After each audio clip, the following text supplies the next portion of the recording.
Bossing? Parang beauty queen. Ay! Uy! Bossing? Parang beauty. Welcome back mga kaaldab. Ito na naman po ang inyong lingkod, si Mr. Destiny. At magbibigay po tayo ng pinakamainit na update po ngayon sa social media mga kaaldab. Siyempre number 1 trending na naman po si Maine Mendoza. Ganyan naman po ang aldab Di po ba? Magti-trending si Mengay. Siyempre kasunod na niyan si Alden Richards. Di po ba? Hindi naman po sila nagsasabay Ito yung mga ebidensya at resibo na malakas pa rin po talaga pagdating po sa social media si Mengay. Marami kasing kumbaga komento ngayon na kung saan nga po talaga ang pinag-uusapan si Alden at si Catherine. Di po ba? Para daw po kumuha ng alam niyo sa totoo lang po, kapag yung mga project na ganyan na pag-uusapan, talagang tuwan-tuwa ang ABS-CBN yan. Di po ba? Yayaman na naman po sila. At syempre, kikita na naman po na limpak-limpak na salapi ang tambalang Alden Richards at Catherine. Yan po yung sinasabi nila pero hindi nila sinusubukan pa yung Aldab, no? Real talk mga ka-Aldab, sabi ko nga po sa inyo, yung issue kasi medyo masakit, di po ba? Sa mga fans ng Katnel na mawala after 11 years. Tapos marami pong mga kwento na lumalabas. Maraming mga update na talagang mapapaisip ka, di po ba? Ano ka ba, Mr. Destiny? Kala ko ba si Menga yung update mo? Bakit napunta ka kay Catherine? Hindi, bago tayo tumalakay kay Menga, pag-usapan natin si Kat. Ang dami kasi mga photos, mga picture, mga video photos na picture pa. Rami po mga photos at video na kumakalat nga po na humihingi nga po ng pelikula. Di po ba para maibsan yung sama ng loob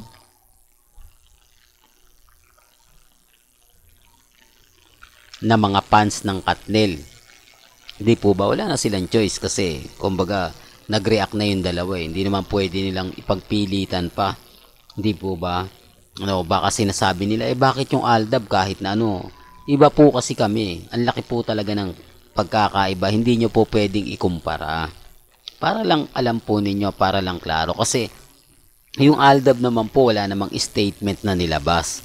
Wala naman pong aminan ang nangyari at naganap. Kaya imposible po na isama po kami dyan. Yun ang sinasabi ko sa iba na hindi naman naiintindihan.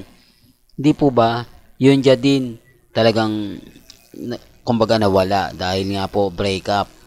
Ganon din yung Les Queen. Di po ba? Tapos ang pinakahuli nga po kay Katnel.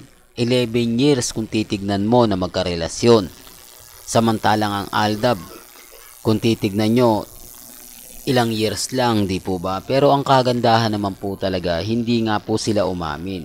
Kaya nga po sabi ko sa mga ilang netizen na nagko-komento po sa akin na bakit nga puro kami kampante? Hindi naman po kasi umamin sila Wala naman pong sinabi na ganito ganyan, etc. etc. Di po ba? Totoo naman yung sinasabi ko Hindi lang po nila matanggap yung katotohanan na hindi naman po talaga umamin sila Mengay at si Alden. Pabor na pabor yon sa Aldab Nation kasi wala nga pong na ipakita na hindi nga po kaya-aya, di po ba? Sabi ko nga po sa inyo, kung gusto niyo lang naman po ng update, lalo na nga po sa Instagram, sa Twitter, sa Facebook, pupunta lang naman po kayo dito sa channel ni Mr. Destiny. Di po ba lahat ng mga gusto nyong makita at mapanood, mapakinggan, relax lang po kayo. Kasi ang importante lang naman po rito kung ano yung latest, kung ano yung trending, kung ano yung pinag-uusapan, dun lang naman po tayo pumapasok Di po ba? Real talk. Well, balikan natin si Mengay. Sabi ko nga po sa inyo, 101% na kumpirmado si Mengay ang mga kasama. Kundi si Mengay, si Miles at si Atasha. Yan po yung mga isa sa kukunin ni Bossing. Kasi, gaya nga po ng sinabi ko, si Janelle Salvador, hindi pa gaano kabisado ni Mengay yan. Alam nyo naman po, pagdating sa mga artista, mitikuloso sa pagpili si Bossing. Gusto niya yung kaututan dila niya. Gusto niya yung may kwela, yung may mga, di po ba? Para lang klaro, para lang po sa kalaman ng lahat. Sinasabi ko lang po ito para po sa mga mami, sa mga tita, sa mga senior. Remind ko lang po, ang dami kasing mga komento, ang dami nagsasabi ng ganito ganyan. Relax lang po kayo. Huwag po kayong basta-basta maniniwala sa mga sinasabi at pahayag ng iba. Ang sa akin lang, kung ano lang po yung latest, kung ano po yung trending, dun lang po tayo. Ang nakakalungkot lang po kasi mga kaaldab yung mga bali-balita, di po ba? Na keso ganito, keso ganun. Wag muna kayong magre-react, kumbaga, hayaan nyo lang. Kasi alam naman po ninyo na kapag nagsalita tayo, bitter lang po tayo eh. Antayin na lang po natin. Di po ba? Tapos si Maha malabo na rin pong kunin dahil buntis nga po. Di po ba? Siyempre, pahinga po yan sa mga ganyang edad. Hindi na po pwede magtrabaho ng mga matatagal yan. Maselan po yung mga bagay-bagay na ganyan. Di po ba? O bakit mo alam, Mr. Destiny? Hindi ka naman babae. Yan po ay base sa mga nakukuha nating impormasyon. Base po ito sa mga mami, sa mga titas, at sa mga senyor. Kaya nga po ako updated eh. Di po ba? Hindi ko naman po ito malalaman kung wala rin naman pong nagbibigay ng kaganapan. Kung hindi rin po nagpo-post sila Mengay, si Alden, sa mga issue na ibinabato. Di po ba? Ang kagandahan lang naman po rito, tahimik lang si Mengay, yung mga update niya, kinukongratulation niya si Maha. Di po ba? Wala man lang nakaganon soon to be. Di po ba? Yung parang sinasabi niyang malapit na ako nakasunod. Di po ba? Wala eh. Oh, baka sabihin niyo meron. Kaya nga po tinitignan ko to dahil kung may nakasulat na ganon sa Instagram ni Mengay, eh syempre pagpepiesta ng mga army. Pero alam din kasi ni Mengay na marami rin malulungkot sa bawat salita na binibitiwan niya, sa bawat post na ginagawa niya. Talagang alam niya at ramdam niya.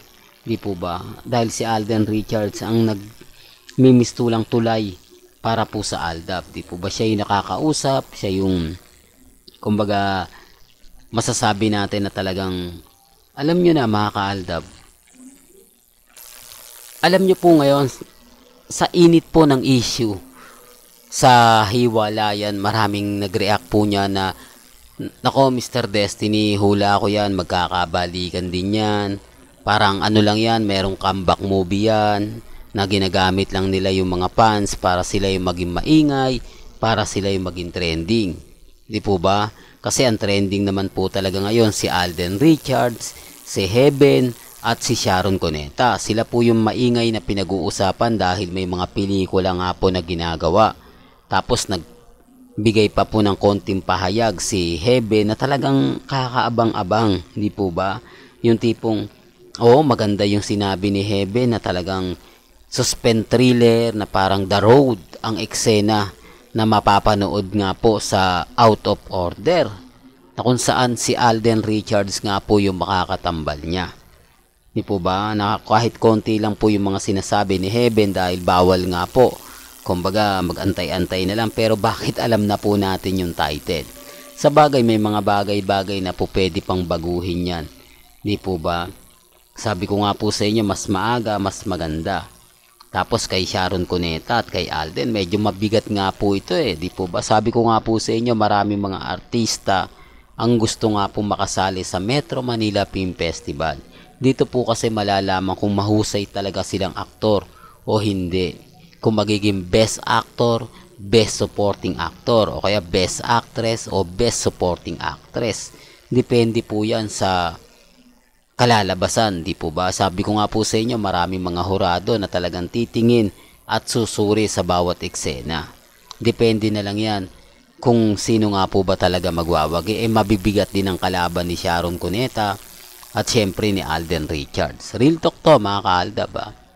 Walang gandito na lang po yung updates natin mga ka-Aldab. Kaya kung gusto nyo pa po ng pinaka-latest at sariwang update, abay tumutok lang po kayo dito po sa channel ni Mr. Destiny para updated po kayo sa mga latest at sa mga bagong video po na ilalabas po natin maya-maya lang. Kaya kung bago ka lang sa channel na to at isa kang true-blooded Aldab Nation na nagmamahal po kila Mengay at Tisoy,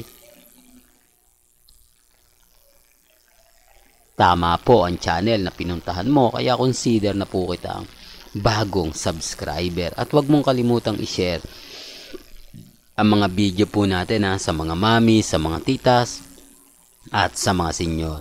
Hanggang sa muli, salamat po sa panonood at pakikinig.